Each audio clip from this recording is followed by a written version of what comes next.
Wicked has arrived, Chelsea, and it's for good. It has a 78. It has a 78% on Rotten Tomatoes, and that might not sound great, but I'll tell you one thing about critics. I'll tell you one thing about critics. He's so hungry.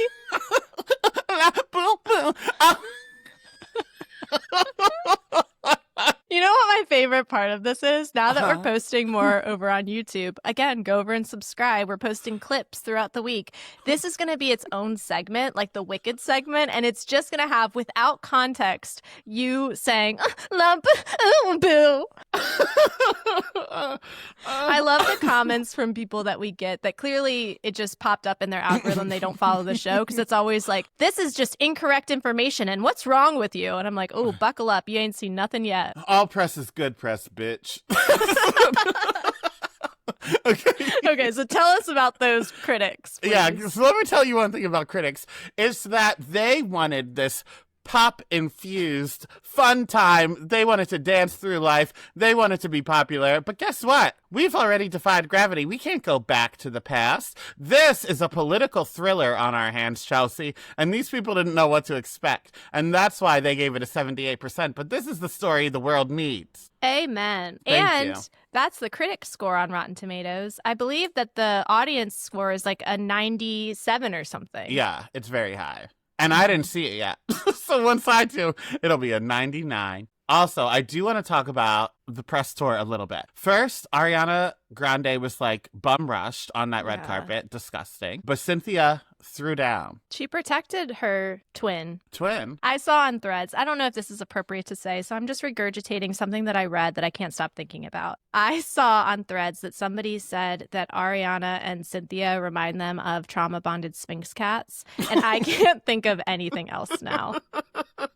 But the crazy thing about the life that Ariana Grande has led, and I think back to when we had Peter Toto on our show to talk about the first round of the Wicked tour. So go back and watch that episode. It was a delightful time with a delightful man, but he is an Ariana Grande stan. And he was saying just like the life she lived, he really feels like she is a Judy Garland type, just of the tragedy that seems to follow her and her ability to thrive. I always forget, like, she was in a terrorist attack. She has been through so much. And I saw some discourse online, like being upset about her being perceived as like a frail white woman and Cynthia protecting her and all of this. And I'm like, number one, I think it just speaks to the true connection and friendship that they have. And number two, are we forgetting that like anytime Ariana Grande is in public, I am so impressed because of what she's been through to put herself back out in society like that. I know, and we wouldn't have to be viewing how Cynthia handled the situation at all if security would have done their goddamn jobs. Amen. So that's that. But that guy that did it, we won't say his name because that's what he wants, attention.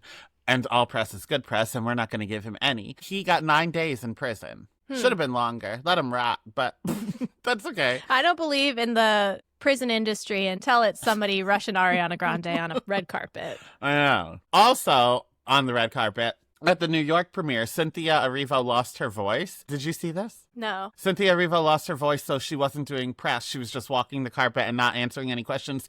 And in solidarity, Ariana didn't answer any either.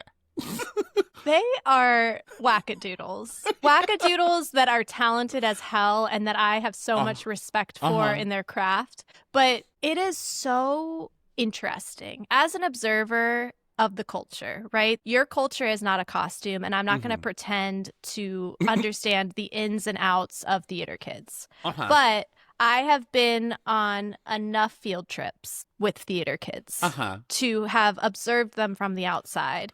And yes, Cynthia and Ariana do act like aliens just interacting with the world on their first day on Earth. But for anybody that's like confused about the energy they're bringing to the table, I recommend that you just go to a local performance of a high school play and then stick around for when they all receive their roses from their parents, because it's the same energy. I can't wait until they get married. I watched a video of them saying goodbye to each other because New York is the first premiere they did last year, and now they did New York again, so it's like bookends. So they were saying goodbye die, and like this is the end of their time doing press and stuff. And I was weeping during it because they were weeping during it. Of course they were. Ariana was like, call me whenever you get a manicure. And Cynthia's like, you know I will. What can you say? What can you say that hasn't been said about these two baddie bitches?